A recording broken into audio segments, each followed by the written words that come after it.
going to get today's divine guidance message from Spirit. So let's see what you need to hear right now. So let's see.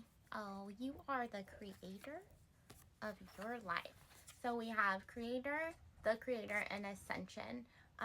So what I'm getting is that some of you have newly ascended to a next level in your life of truth, I guess, divine truth, whatever that means for you.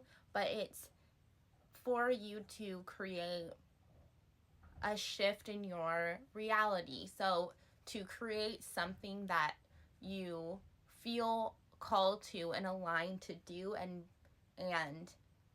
change or be in your life, it's time for that to take place is what I'm getting. So yeah.